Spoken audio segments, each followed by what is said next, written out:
యాదాద్రి భువనగిరి జిల్లా వలిగొండలో భువనగిరి ఎమ్మెల్యే కుంభం అనిల్ కుమార్ కళ్యాణలక్ష్మి షాదీ ముబారక్ చెక్కులను అందజేశారు.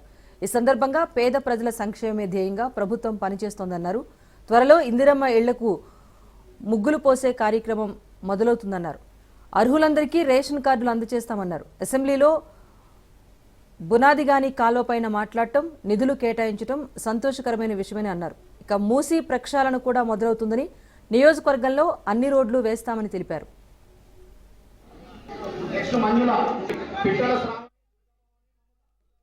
బసవపురం మీదకి రావడానికి కూడా నెక్స్ట్ ఆ పని పట్టుకుంటాం. ఇప్పుడు బునియాడి గారి కాలం మీద నీళ్ళు తీసుకొచ్చి మూసి నీళ్ళు ఏంటంటే ఎప్పటికి వస్తాయి. మనం గోదావరి నీళ్ళలో ఏదైనా పంట బలుగా ఉంటుంది, మూసి నీళ్ళు బలుగా, మూసి ప్రక్షాళన కూడా అవుతుంది. ప్రాజెక్ట్ల ముఖ్యమంత్రి గారు మూసి రివర్ డెవలప్మెంట్ కోసం కూడా దాని మీద కూడా హైదరాబాదు మరి మున్సిపల్ పట్టణ ఏమంటాము మున్సిపల్ పరిధిలోకి వచ్చేది, హైదరాబాద్ డెవలప్మెంట్ కింద వచ్చేది ఈ ట్రిపుల్ కానీ మెట్రో కానీ మూసీ కానీ వీటి మీద సపరేట్ ఫండ్స్ పెట్టే కార్యక్రమం చేస్తూ దాదాపు 17,000 కోట్లు అన్నింటికి పెడుతూ అండ్ ముందుగా మూసీ ప్రస్తావన చేస్తూ మూసీ రివర్ డెవలప్మెంట్, మూసీ సుందరీకరణ కానీ ప్రక్షాళన కానీ చేస్తున్న మూసీలో కూడా మంచినీరు రావడానికి ఆస్కారం ఉంటుంది.